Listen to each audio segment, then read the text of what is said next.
everyone, this is Gita. Friends, আজ আমরা শিখব রিলেটিভ প্রোনাউন হুইচ এর ব্যবহার। হুইচ আমরা কোন কোন ক্ষেত্রে ব্যবহার করব। হুইচ কোনো বস্তু বা কোনো প্রাণীর ক্ষেত্রে ব্যবহার করব। I repeat, which is used for non living human being, অর্থাৎ মানুষ ছাড়া যা যা আছে, maybe object, maybe things, maybe animal, এই সমস্ত ক্ষেত্রে আমরা হুইচ এর ব্যবহার করে থাকি। এবার কিছু এক্সাম্পল দেখো, তাহলে বিষয়টা সহজ হবে। This is the dress which I bought for you. এই সেই ড্রেস যেটা আমি তোমার জন্য কিনেছিলাম। এখানে কার কথা বলা হচ্ছে? এখানে ড্রেসের কথা বলা হচ্ছে, যেটা আমি তোমার জন্য কিনেছিলাম।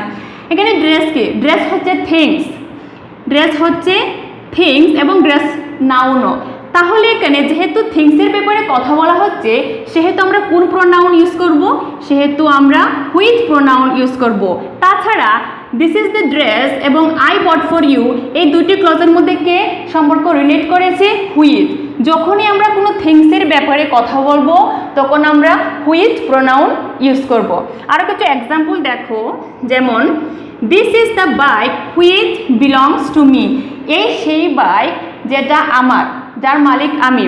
যেহেতু এখানে বাইক অর্থাৎ থিংসের কথা বলা হচ্ছে, সেহেতু আমরা হুইচ প্রোনাউন ইউজ করেছি। The book you are reading which is mine. যে বইটা তুমি পড়ছো সেটা আমার। এখানে কার কথা বলা হচ্ছে? বইয়ের কথা বলা হচ্ছে। বই থিং, সেহেতু এখানে হুইচ প্রোনাউন ইউজ হয়েছে। The black cow you see which is ours. যে কালো গরুটা তুমি দেখতে পাচ্ছ সেটা আমাদের। এখানে কার কথা বলা হচ্ছে? কাউ। কাউ কি? কাউ হচ্ছে একটা প্রাণী, যেহেতু এখানে প্রাণীর কথা বলা হচ্ছে, সেহেতু আমরা এখানে হুইচ প্রোনাউন ইউজ করেছি। তবে গাইস, হুইচকে সবসময় শুধু রিলেটিভ প্রোনাউন হিসেবে নয়, আমরা ইন্টারোগেটিভ প্রোনাউন হিসেবে ব্যবহার করতে পারি। অর্থাৎ যখন আমরা হুইচকে কোনো প্রশ্ন জিজ্ঞাসার ক্ষেত্রে ব্যবহার করব, তখন হুইচ ইন্টারোগেটিভ প্রোনাউন।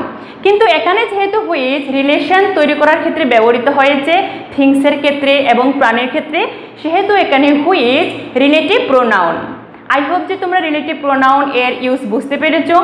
কোনো প্রশ্ন থাকলে অবশ্যই কমেন্ট সেকশনে লিখে জানাও। দেখা হচ্ছে আরও নতুন কিছু টপিক নিয়ে। Till then, bye by.